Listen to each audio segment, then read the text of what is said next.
Alors, Bezrat Hashem, on conclut le deuxième Pérec.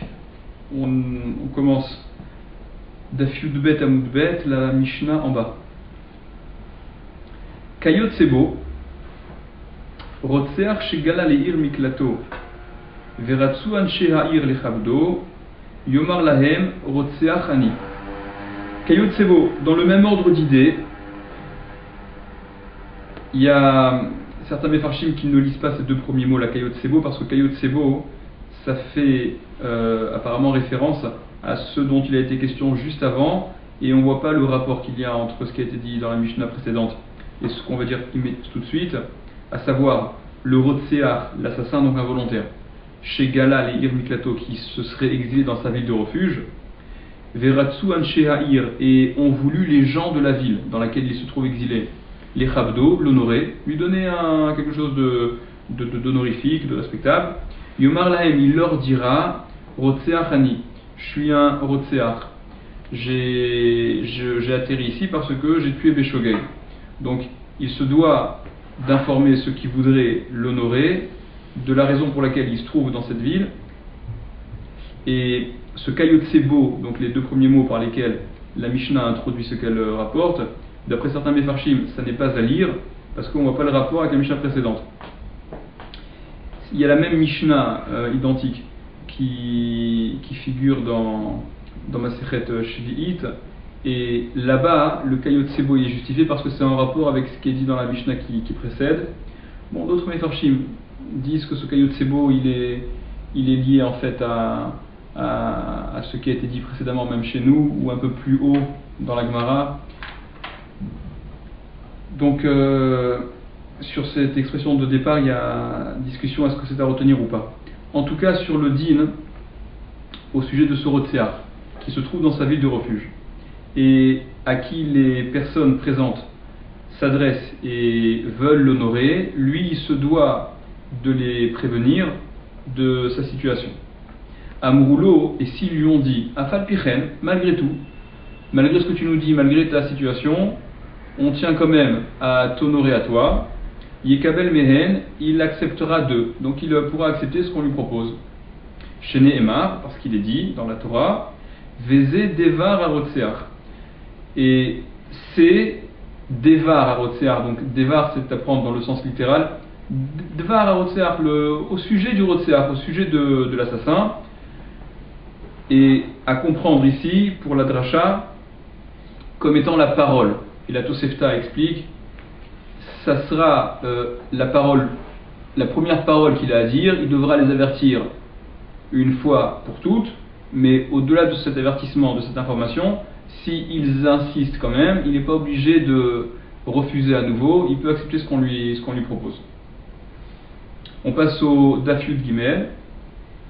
Ma'alim hayu sachar lalvi'im, on donnait un salaire aux Lévi'im, littéralement on montait un salaire aux Lévi'im, c'est-à-dire les assassins qui étaient donc exilés dans ces villes, vivaient dans ces villes, est-ce qu'ils avaient oui ou non à payer une location parce qu'ils étaient fatalement hébergés dans ces endroits?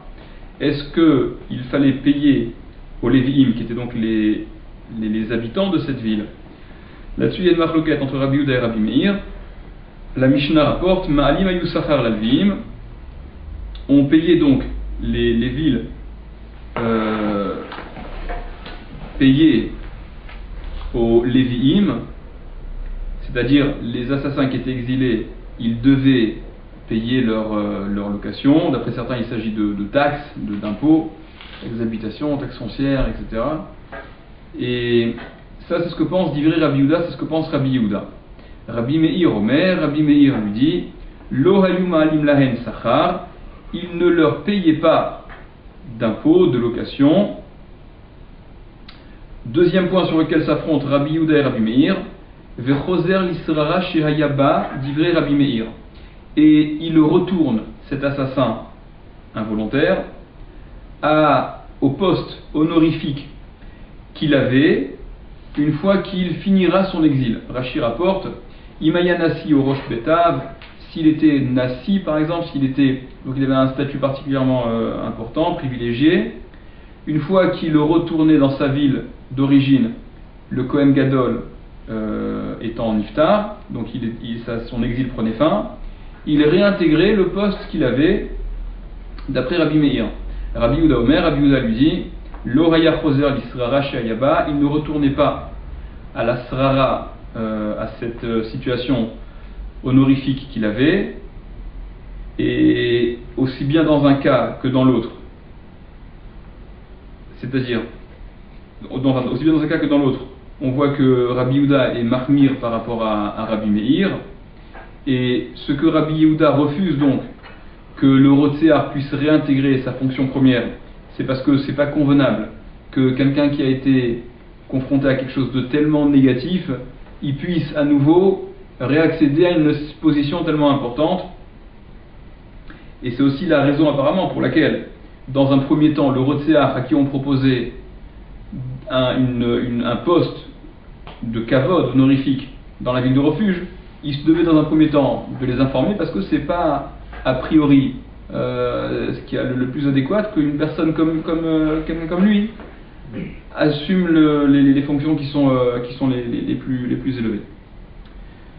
Dit la Gemara, Amar Rav Kahana, il a dit Rav Kahana, la marloquette entre Rabbi Yehuda et Rabbi Meir, fallait-il payer une location aux Lévi'im, donc puisqu'il s'agit de villes de Lévi'im, les villes de refuge sont les villes des Lévi'im, fallait-il que les Rotzrim, que les assassins, payent une location puisqu'ils sont hébergés là-bas, est-ce que c'était à titre gratuit ou pas? Rav Kahana, il vient dire que cette marloquette en fait entre Rabbi Yehuda et Rabbi Meir, elle n'est pas absolue, elle concerne simplement Béchesh, elle concerne les 6 villes de refuge. Vous vous souvenez celle dont on a parlé, avant les 42 autres qui ont suivi, il y avait dans un premier temps dans la Torah les 6 premières villes de refuge, les 3 qui ont été désignés par Moshe Rabbeinu d'ailleurs, mais Ever et Yarden, de l'autre côté du Jourdain, et les 3 autres qui ont suivi. Et c'est au sujet de ces 6-là, dit Rav Kahana, que Rabbi Yehuda et Rabbi Meir s'affrontent. Démar savoir que l'un pense lachem l'eklita, ou marsavar lachem lechol sorkechem. Il y a marqué dans la Torah, au sujet de ces villes de refuge, Ve'ayu lachem eharim les miklat, elles seront pour vous, donc on s'adresse aux assassins, elles seront pour vous, lachem pour vous, eharim les villes, les miklat, un refuge, migoel du vengeur de sang, Velo yamut ha-rotseach, donc le rotseach ne mourra pas jusqu'à ce qu'il soit présenté à l'assemblée, ce dont on avait parlé déjà les fois précédentes. En tout cas, vehayu lachem, elles seront lachem pour vous. Il signifie quoi ce pour vous? Rav Kahana vient dire lachem pour vous, et bien les klita pour être protégés, mais ça exclut pas qu'il faille payer une location. Ça c'est ce que pense Rabbi Yehuda. Ou Marsalar, et l'autre pense, Rabbi Meir, lachem. Le lachem, il est suggestif de quoi pour vous? Comme on le voit souvent dans la Gemara, lachem c'est l'echol sorkechem, pour tous vos besoins. Donc ces villes, elles sont complètement à votre disposition, ils y sont hébergés gratuitement. Aval, mais, poursuit Rav Kahana, be'arbaim bishtaim, divrei hakol, ayumalin lahem sachar.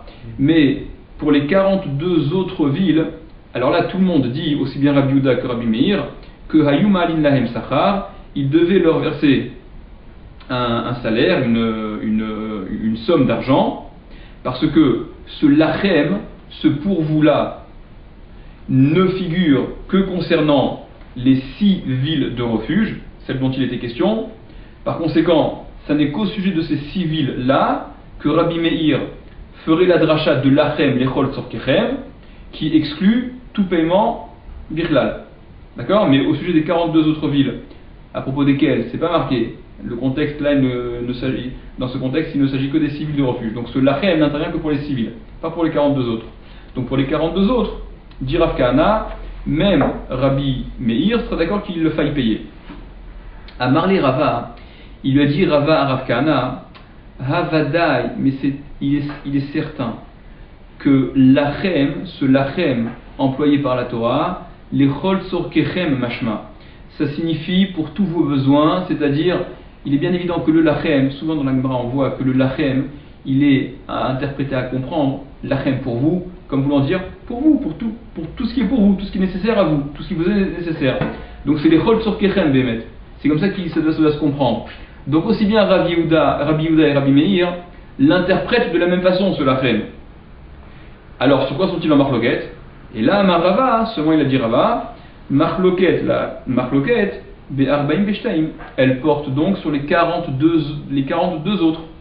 Démarre, ça va que l'un pense, ce que la Torah dit dans la même paracha un peu plus tôt, Va'alehem titnu, c'est marqué dans la paracha un petit peu plus tôt, le passage commence, Ve'et e'arim asher titnu alim, et les villes que vous donnerez donc aux Lévi'im. Et shesh arei amiklat, les 6 villes de refuge, c'est de celle-là dont il est question, asher titnu que vous donnerez, l'anus shama rotsear, donc pour que le rotsear, l'assassin, puisse s'enfuir, se protéger là-bas, Va'alehem titenu, et sur elles vous donnerez, donc sur ces 6 villes-là, en plus de ces 6 villes, vous en désignerez Arbaim ou Shtaim, Ir, 42 autres villes. Donc, Rava dit, la marloquette entre Rabbi Yehuda et Rabbi Meir, elle porte certainement pas sur les 6 villes énoncées, parce que celle-ci, elle bénéficie du lachem, qui est à comprendre pour vous. Les chol tzorkechem, elles sont complètement pour vous, tout ce dont vous avez besoin, ça exclut tout paiement quel qu'il soit. Et ce sur quoi la marloquette porte, c'est va alehem titnu, mais les 42 autres qui seront désignés en plus de ces 6, qui hanach, elles sont comme les 6, mais elles sont comme les 6. À quel niveau? En quoi est-ce qu'elles sont à comparer? Les klita, donc des marques, donc je reprends dans les mots de Gemara. Et là, Amar Rava, seulement il a dit Rava. La marloquette, la discussion, Be'arbaim Beshtaim, elle porte sur les 42 villes, les 42 autres villes. Des marques, ça va que l'un pense, va aller mtitenu, sur elle vous nommerez 42 autres. Qui en a, comme celle-ci, comme les 6 premières, à savoir les klita, pour protéger.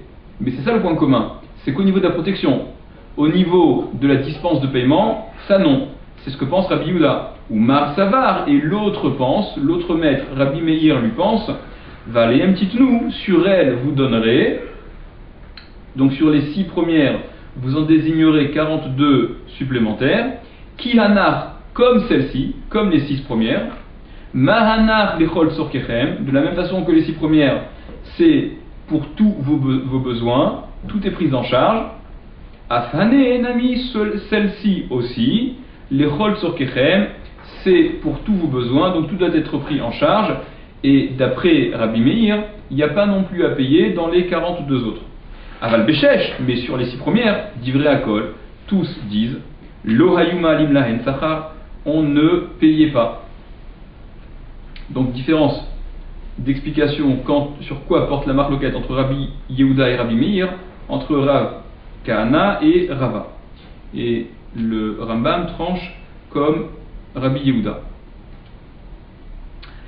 La seconde partie de la Mishnah rapportait le din Ozer Nisrara Shehayaba. D'après Rabbi Meir, il pouvait réintégrer le poste qu'il avait, même si c'était un poste qui était éminemment important, comme Rashi le citait, il était Nassi ou Rosh Bet Av, il avait donc un poste de direction qui était important. Tanou Rabba, donc là aussi ça faisait l'objet de la marloquette entre Rabbi Yehuda et Rabbi Meir. Est-ce que oui ou non? Tanou Rabbanan, donc nos maîtres ont enseigné dans une braïta. Veshav el mishparto, ve'el achuzat avotav yashuv. C'est marqué au sujet du Eved Ivri. Le Eved Ivri, vous le savez, on en a parlé au tout début de la Masechet, c'est celui qui est vendu. Donc le Eved Ivri, il est vendu parce qu'il a volé, il n'a pas de quoi réparer son vol, ou bien il s'est vendu parce qu'il n'avait pas de quoi assumer sa propre subsistance, et il est libéré, il sort au bout de 6 ans. Il se peut parfois qu'il sorte avant, si le Yovel, donc tous les 50 ans, le cycle de 50 ans, intervient pendant ces 6 années. Et donc dans un cas comme dans l'autre, il est normalement libéré. Bon, il y a la procédure, vous la connaissez, celui qui est Nirtsa, celui qui veut se faire poinçonner l'oreille, et qui restera celui-là jusqu'au Yovel qui vient en fait. Et à ce sujet, c'est marqué dans la Torah, donc c'est dans Vayikra Kafhe, comme c'est rapporté. Il y a marqué la chose suivante.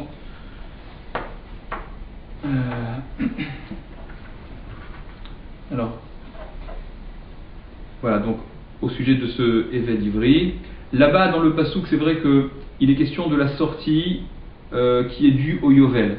Mais la procédure est la même de toute manière, ça ne change rien, qu'il sorte à cause du Yovel ou après les 6 ans, il n'y a pas de différence à ce niveau. Et la Torah dit, Veyatsa meimar, donc il sortira de chez toi, ou Vanavimo, lui avec ses enfants, Veshav el mishparto, Veshav, et il retournera, el mishparto, à sa famille, Ve'el achuzat avotav, Yashuv, et à l'héritage dans le sens, le patrimoine, ce que possédaient avotav, ses pères, Yashuv, il retournera également. Donc ce que possédaient ses pères, il retournera à cela lui aussi. Ça c'est ce qui est dit au sujet du Eved Ivri. La Gemara dit, la Braïta rapporte, Veshav el mishparto, il retournera auprès de sa famille, une fois les 6 ans écoulés, ou plus précisément ce dont il s'agissait ici dans la Torah, dans le contexte, parce que le Yovel est arrivé, Ve'el achuzat avotav, et vers l'héritage, la possession, la situation de ses pères, Yashuv il retournera. La Braïta dit, les mishparto ou shav, à sa famille il retourne, ve'eno shav lema shehirziku avotav, mais il ne retourne pas à ce que possédaient ses pères. C'est-à-dire à la situation justement honorifique qui était celle de ses pères, lui, il n'en profitera pas, il réintégrera pas cette situation, cette position honorifique que pouvaient avoir ses pères.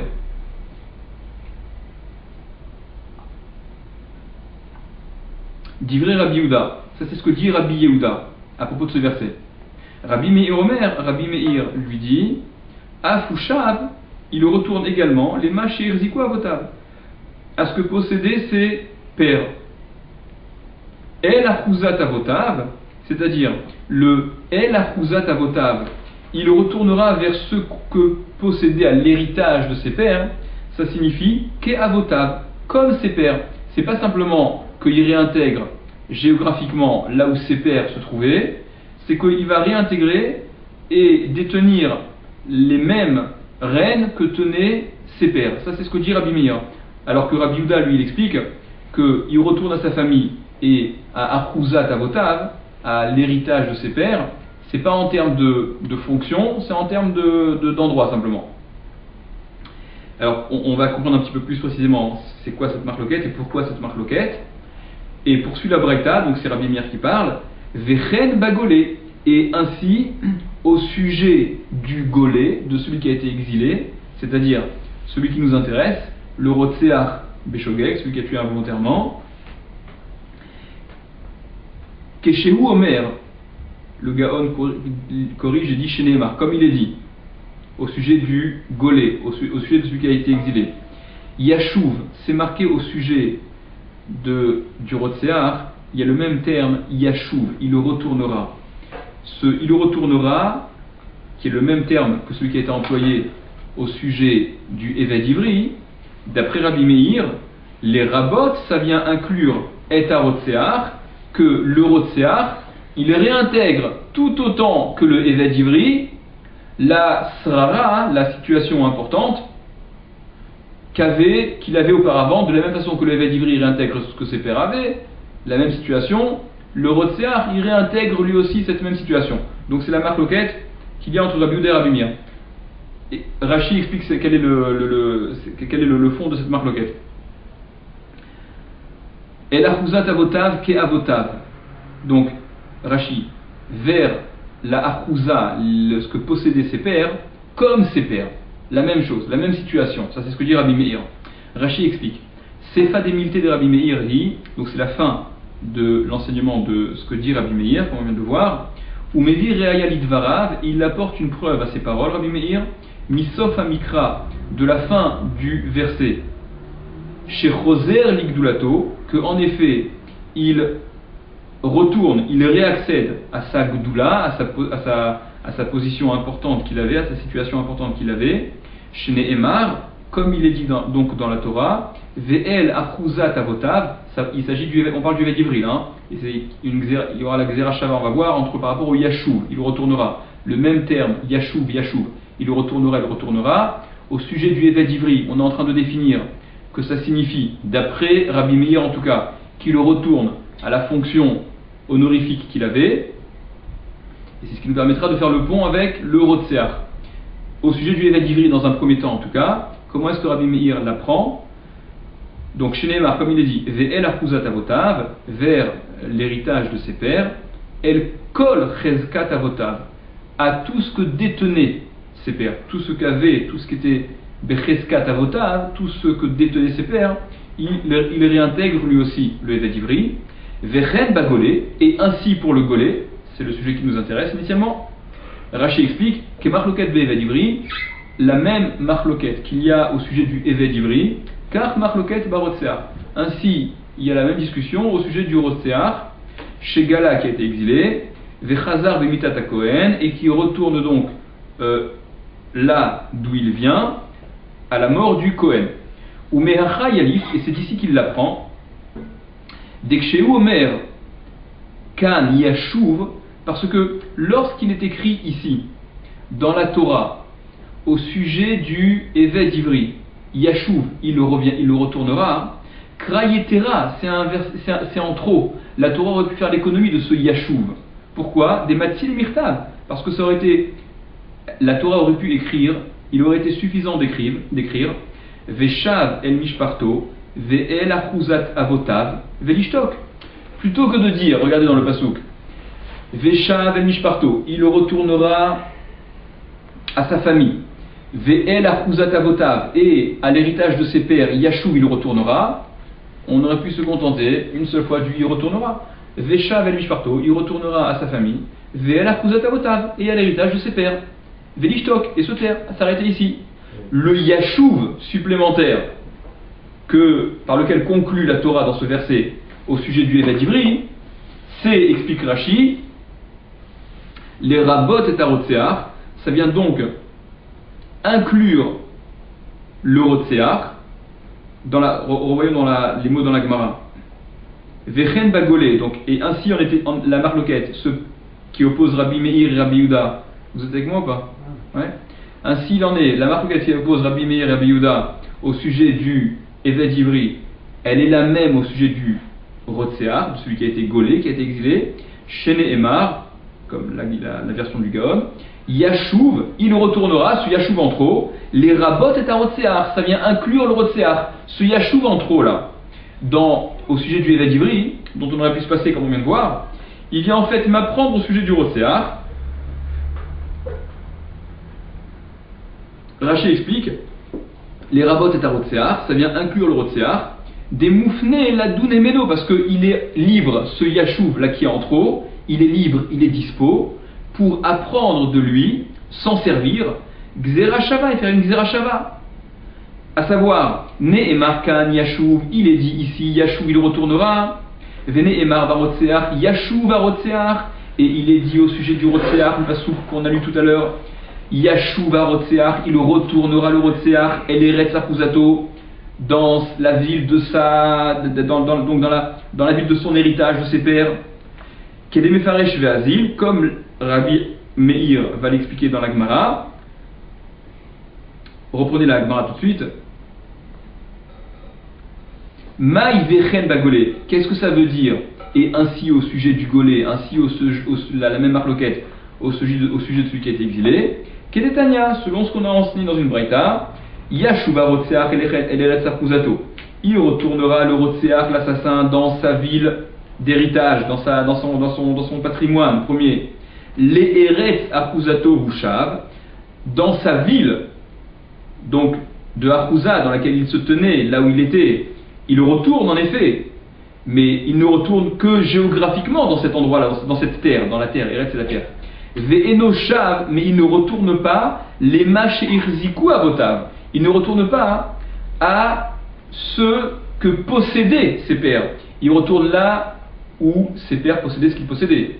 Mais la fonction qu'ils avaient, ça il la réintègre pas. Dit vrai Rabbi Yehuda, c'est ce que dit Rabbi Yehuda. Rabbi Meir Omer, Rabbi Meir lui dit, Afushav, il retourne aussi les Mash Irziku Avotav à ce que possédaient ses pères. Pourquoi? À cause du Yashuv supplémentaire qui était évoqué au sujet du Eved Ivri, Gamar Shiva Shiva Mehatam, il apprend Yashuv Yashuv, il retournera, le retour Shiva Shiva Mehatam, de là-bas, de la même façon que là-bas, pour Rabbi Meir, ce Yashuv, il venait dire que tout est réintégré, même la situation qui était la situation première, il y a la Xera Shava à faire, le pont à lancer entre le Eved Ivri et le Rotsear, et par conséquent, même le Rotsear, il réintègre sa situation première. Et juste pour finir, donc le Rashi qu'on avait laissé en suspens, les deux dernières lignes, Maï Vechen Bagolé, qu'est-ce que ça veut dire? Et ainsi au sujet du Golé, ou Maskana, et la conclusion, elle est donc Gamar Shiva Shiva Meatam, qu'on apprend, on fait cette Xera Shava, ce terme qui semblait être supplémentaire, qui est disponible en tout cas au sujet du Eved Ivri, qui d'après Rabbi Meir réintègre la situation qu'il avait, nous permet de dire qu'il en est de même au sujet du Rotsear, il réintègre la situation qu'il avait. Adran Alach, Elou Anagolin, on conclut ce deuxième pérec de Makot.